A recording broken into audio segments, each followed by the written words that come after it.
राजस्थान सहित देश के 12 राज्यों में एसआईआर का काम चल रहा है। एसआईआर प्रक्रिया के तहत मतदाता सूची के ड्राफ्ट का प्रकाशन हुआ है और बड़ी संख्या में मतदाता सूची से नाम हटाए गए हैं। प्रदेश में करीब 42 लाख मतदाता कम हुए हैं, जिस पर कांग्रेस आक्रामक है। एक रिपोर्ट देखिए।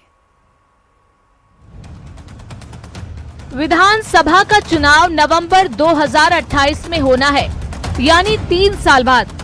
लेकिन बीजेपी अभी से तैयारी में जुटी है। जीत के प्लान को अमली जामा पहनाने के लिए मदन राठौड़ की टीम तैयार हो चुकी है।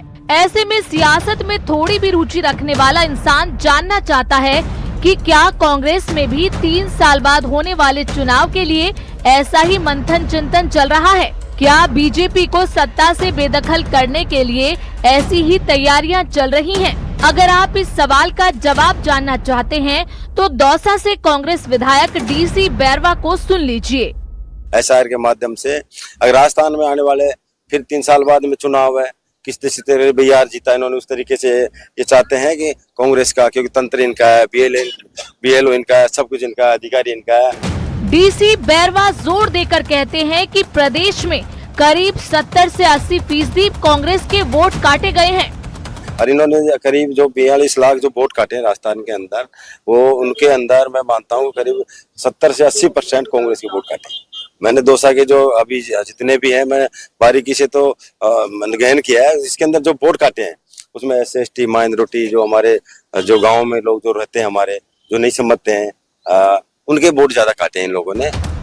चुनाव आयोग के मुताबिक राजस्थान में एसआईआर प्रक्रिया के बाद 42 लाख मतदाताओं के नाम ड्राफ्ट मतदाता सूची से हटाए गए हैं, जिस पर न सिर्फ बैरवा बल्कि उनकी पूरी पार्टी आक्रामक है।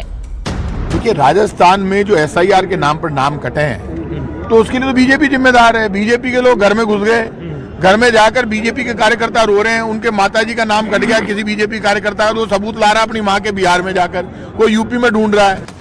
चुनाव आयोग के मुताबिक एसआईआर प्रक्रिया के दौरान प्रदेश के जिन मतदाताओं की मैपिंग नहीं हो पाई, उन्हें अगले 15 जनवरी तक नोटिस दिया जाएगा। इसके बाद मतदाता अपने दस्तावेज पेश कर मतदाता सूची में नाम जुड़वा सकेंगे। एक पंक्ति में कहें तो दस्तावेज दिखाकर वोटर लिस्ट में नाम जुड़वाया जा सकता है। बीजेपी विधायक बाल मुकुंदाचार्य कहते हैं कि कांग्रेस को अब अपने अस्तित्व का डर सता रहा है। मुझे ऐसा लग रहा है कांग्रेस को ये भय सता रहा है कि जिस प्रकार से बिहार में सुपड़ा साफ हुआ, आने वाले समय में बंगाल में होगा, और जो हमारा संकल्प है कांग्रेस मुक्त भारत, कहीं वो होने जा रहा है। मुझे लगता है कांग्रेस को सिर्फ ये भय सता रहा है। कांग्रेस पहले कहती थी बैलेट पेपर गड़बड़ है, फिर मशीन गड़बड़ है, अब चुनाव आयोग गड़बड़ है। अरे साहब, आप कहीं तो टिकिए। आरोप प्रत्यारोप अपनी जगह, लेकिन चुनावी समर के 3 साल पहले ही कांग्रेस क्या सिर्फ वोटर लिस्ट में गड़बड़ी का आरोप लगाकर अपनी जीत पक्की कर लेना चाहती है, या दूसरे मोर्चों पर भी कांग्रेस को काम करने की जरूरत है? Bureau report, news 18 Rajasthan. और चलिए खबरों में आगे बढ़ते हैं और कोटा से बड़ी खबर आपको बता दें। न्यूज़ 18 राजस्थान की खबर का बड़ा असर देखने को मिला। अब बिना परिचय पत्र के भी रैन बसेरे में आश्रय मिल सकेगा। खुले में सो रहे लोगों की न्यूज़ 18 ने प्रमुखता से खबर चलाई थी। अब नदी, नालों और नहरों के पास सर्द रातों में खुले आसमान में बेसहारा लोगों को नहीं सोना पड़ेगा। रैन बसेरों में आईडी नहीं होने पर भी अब जरूरतमंदों को सर्दी से बचाव के लिए एंट्री मिलेगी। तो ये बड़ी खबर आपको बता रहे हैं।